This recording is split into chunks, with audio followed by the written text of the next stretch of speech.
Welcome to the Seeds of Discovery podcast, a space for exploring energy, intuition, and the deeper layers within. We're your hosts, Elaine Riley, Beth Blair, and Amanda McCaskill. Together, we guide conversations around Reiki, spirituality, astrology, and the subtle patterns that shape our lives, not as something to fix, but as something to witness, understand, and work in relationship with. This is a space for exploring your inner world, for noticing your patterns, your energy, and your natural rhythms so you can move through life with more awareness, intention, and alignment as you navigate the transitional pathways unfolding within you. Hello. Hello, Wow. Fiona. Nervous laughter. Mhm. So we are actually recording on Halloween, Mhm. and we love this time of year, but not for the reasons that most people. Right. Not for the Halloween theme necessarily. Yeah.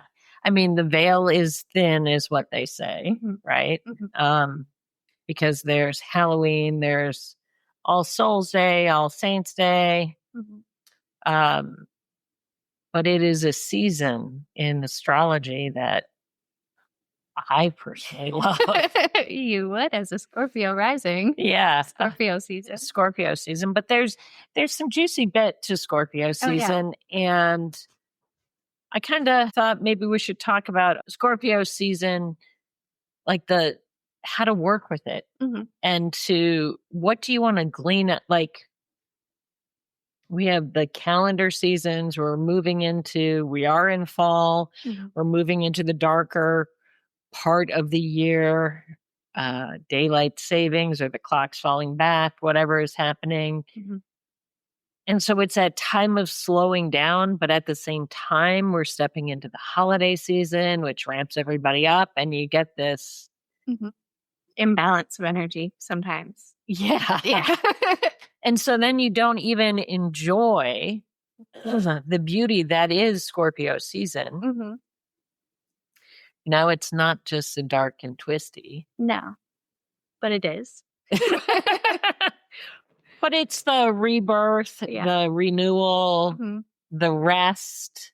Yes. Rest. I feel like that's the piece that gets overlooked so much. Yeah. Because of the holiday season, because of the time of the year. Yeah. But naturally, the cycles, that's what happens. You go through the darkness to retreat, to rest, to recharge. Look at the bears, to hibernate. Right. Right. Says the introvert. Yeah. That's what I love. I love winter. Goodness. Okay. So thinking about Scorpio season, Mhm. thinking about Halloween, thinking about All Souls, Yeah. right? Where do you want to take this conversation? So, one of the reasons we were talking about it, or we wanted to talk about it, was because of the veil being thin, the energy being so easy to access if you know how to work with it, how to use it. Yeah. Divination right now is on fire. Yeah. Messages, connecting to the souls, connecting to the unseen. Mm-hmm. Like, this is the perfect time of year to do that. We just taught a Claire's class. Was it last week, the week before? Mm-hmm. And the reason we taught it then was because right now is the time to try and access some of that energy, some of those gifts. Right. 'Cause everybody has gifts. Everybody has intuition. Yep. We just don't always know how to tap into it. So, well, and some of it, I think, is, taboo, or you're told that can't possibly be true. Like, you can't possibly do that, know that, see that, all that kind of stuff. And this is a time where you can really get affirmed Mhm. in those abilities coming forward, because it's easier Mhm. because of the veil being thin, Yeah. And what does that mean? When the veil is thin. When the veil is thin. Yeah. It's pretty much when there's not as much energetic pushback in the energy field. So when we look at summer versus like winter, Yeah. So summer is full of light. It's the sun. It's shining. It's radiant. Mhm. It's a lot of big outward energy, activity, Mars energy. We look at that motivation, action just in your Mhm. face. But as we go into the darker months, into that Scorpio season, it's getting darker. It's more ruled by the feminine, the Yeah. divine energy, the Right. intuitive space. Mhm. We have less of that light. So we're relying more on our intuitive senses Yep. versus our physical senses. Right. And this is where the shadow work shows up, because there are more shadows with less light. Yeah. Okay. And this is a place that makes people uncomfortable in doing their self-discovery work, Mhm. right? So this is also the time where we distract ourselves with the holidays, with the busyness of the festivities, the family, the frenzy that happens. All the traditions have holidays Yeah. right around November, December, Mhm. right? So it's interesting that happens in the calendar, because it is a distraction Mhm. from the internal work that can take you closer to your true self, your authentic self, working in the gifts of divination, the spirit realm, Yeah. the things that people call woo woo. Yeah. The unseen. The unseen. So Scorpio season. Yeah. So Scorpio rules that dark place, the shadowy place. Yeah. The place that people don't like to look at. It always makes me laugh that Scorpios get a bad rap because they're intense. But that's the work. That's their work. That's the looking in the shadows. They want to talk about the stuff that people don't generally bring out into the open. They want to dig and push those buttons to bring Yeah. stuff to light, Sure. to unearth it. Yeah. But it's not in a way, it's not because Scorpios are mean or anything like that. It's because they just see the potential of things that other people don't. They want to bring that up to the surface. What? Yeah. And that's intense and that's hard. So dramatic Scorpio placements, like, Mhm. yes, you revealed that I am a Scorpio ascendant, right? Yeah. Which I love. So to our listeners who don't understand what a ascendant is, Mhm. what is it? So that's the rising sign. So you have your three main points in your birth chart. Sun is your traditional zodiac sign, your outward personality, your shining. Your rising sign is your inward soul personality. It was the sign that was coming over the horizon as you were born. So it's like imprinted on you. Mm-hmm. And then you have your moon, which is your subconscious. But yeah, so your Scorpio ascendant, that's your soul gifts Right. are in that Scorpio. So my soul is dark and twisty is what you're saying. Yeah. Nervous laughter. Yes. If you heard our last episode, Yeah. then you know what it means when Elaine delivers the tough stuff. She laughs with a nervousness to it. I'm a Scorpio wannabe. I'm not even a half a degree away from being a Scorpio rising. Okay. That is you're a Scorpio rising in the closet is what pretty you are. much, yeah. A half a degree. Yeah. Yeah, because I call some people Capricorn light. Yeah. The December Capricorns. Capricorn light. They're Capricorn light, but and I have family that are Capricorn light. But excuse me, the Scorpio aspect, it is that challenge place. Like, as a Capricorn, I challenge directly in certain things, right? There is that authority kind of aspect, the stubborn kind of aspect of the Capricorn, and that would be my sun sign. But the Scorpio side of things, if you see it as a Scorpio rising or as a Scorpio, you can't unsee it. Mhm. And so wanting to bring light to it and explain it or help somebody in their challenge is really at the heart of it. Mhm. It doesn't always come across that way Yeah. because it's obvious. Mhm. So doing the dark and twisty work of the Scorpio that we're talking about, the veil being thin, the introspection, Mhm. you know, what does that mean as far as how do you do introspective work? For me, meditating, I'm journaling, I'm doing art, working with my crystal friends, Mhm. out in nature,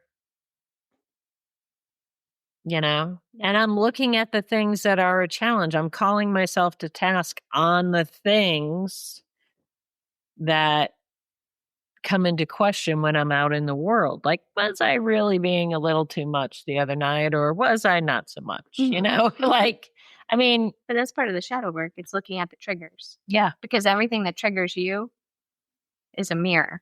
right. So when you get triggered by someone, something going on, that's the shadow work. That's the Scorpio work. You got to stop. You got to think, where is that heading? Why is that heading? Yeah. And Scorpios can read that so fast in other people. Like, you can't lie to a Scorpio energy. Mhm. And that's... But people try. Yeah. They that's try. the friction. That's the tough place. Yeah, they try. Mm-hmm. But doing that work for yourself is, I want to say, easier during this time. It's more accessible. But you have to want to look at those shadows. You have to want to grow from them. Yeah. Yeah. And that's also where the healing the ego work comes in, Mm-hmm. because owning those aspects of yourself. Yeah. We operate from a teaching style through the Reiki classes and through our self-development, through our own work that we've done, where we don't think that you're supposed to get rid of your ego or make it heal like a good dog. Yeah.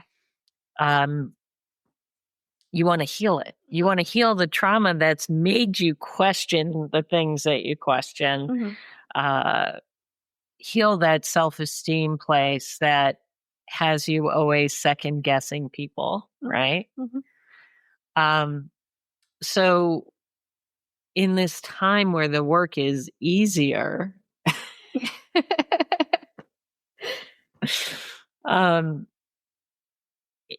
it can be quicker, I think. Yeah.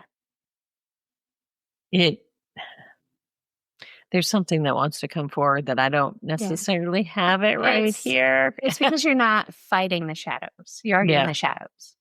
Yeah. So the deeper you go, the higher you go, as above, so below. Yeah.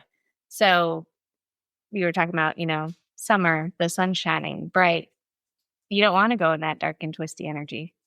You want to be happy and joyous and on a collective level. Yeah. But right now, we're in that Halloween season. If you look at it that way, yeah, it's more acceptable right now, right, to be in that energy, to be in that witchy energy, to be in that, that dark. Yeah. Okay, so let's help some people now that we've, given them the trick there. Yeah. What's the treat of the benefit of the shadow work, the Scorpio season? So for me, you can access higher planes of energy, higher vibration, because you're healing those shadows. You're looking into the stuff that's inside of us, because it's inside of all of us. Yeah. And the more you kind of shed some of that, the higher your vibration gets. The more you ascend to the next level. So how does Reiki come into this? Because we talk about using Reiki every day. How do you use Reiki differently in Scorpio season? I guess maybe, yeah, if I think about it that way. I definitely find myself in meditation with Reiki healing more of that shadow work stuff, especially like coming off the eclipses. Yeah. We're already in that shadow. That, like, to me, sets off the tone. Yeah. You got the eclipses making you go deep, and then you got Scorpio season making you go deep. So I think, yeah, it's just a linear. And then there's some other stuff that's coming up towards the end of November that you gave a precursor to. When I was, talking your astrology with you. Yeah. So what was it? The 20th, November 20th, we have a new moon in Scorpio plus a cazimi. So a cazimi is when a planet and the sun meet up. Yeah. Which, like, magic. Yep. Energy on steroids. So we have Mercury and the sun meeting up, but the moon is going to be there too since it's the new moon. So all of them, the moon, the sun, and Mercury, are all going to be together at the same degree in Scorpio. So what's coming into my head right now, because, you know, I have a really good astrologer, is speaking your truth from that inner place, from that Scorpio energy of what is really true for you, because Mercury is a planet of communication.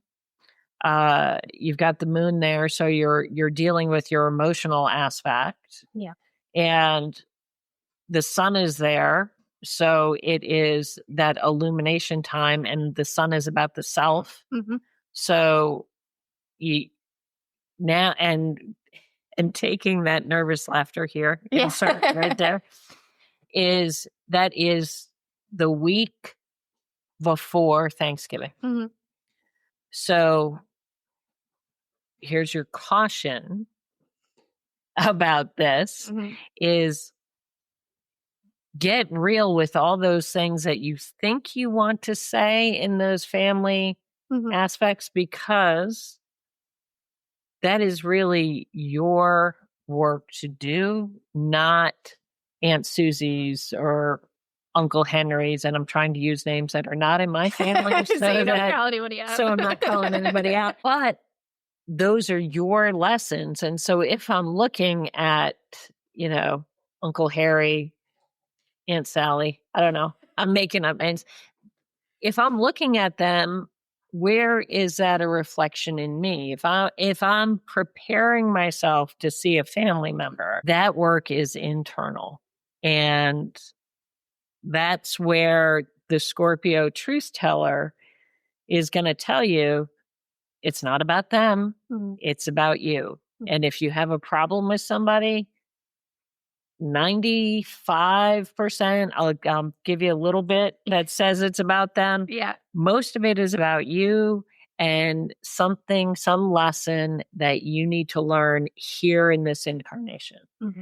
And so that's where I get into trouble, pointing those things out to people, because I see it. I'm working on my presentation skills on that one a little bit, to your personal communication skills. Ask if they want to know before I drop the bomb on them. Yeah. But yeah, this is a really good time to look at those things of what you mentioned it before, what your trigger is. If you're being triggered, why am I being triggered?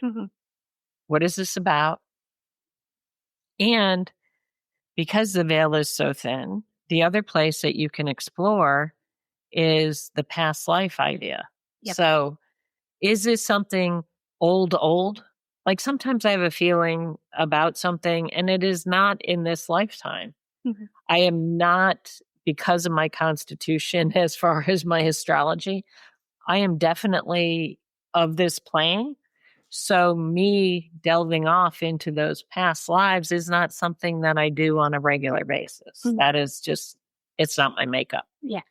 However, there are things that show up that are lessons that are karmic. Yeah. And I don't know from whence they came, but they need to be healed. Yeah. So that could be something else. This is a good time to heal that old stuff, to heal the family stuff, to heal the lineage stuff. Yeah. There's that word again. Yeah. To move things forward. Yeah. What else you got for Scorpio season? I think we failed to mention it's also going to be Mercury retrograde. Oh, well. So when that Mercury hits that new moon, we're going backwards. We're just like you said, we're revisiting. We're relooking at what we want. Right. We don't want what we want to leave in the shadowy period because this is a good time to do that too. Yep. We don't have to take everything with us. Just because we heal it doesn't mean that we still have to carry it around as baggage. Right. We can heal it and leave it.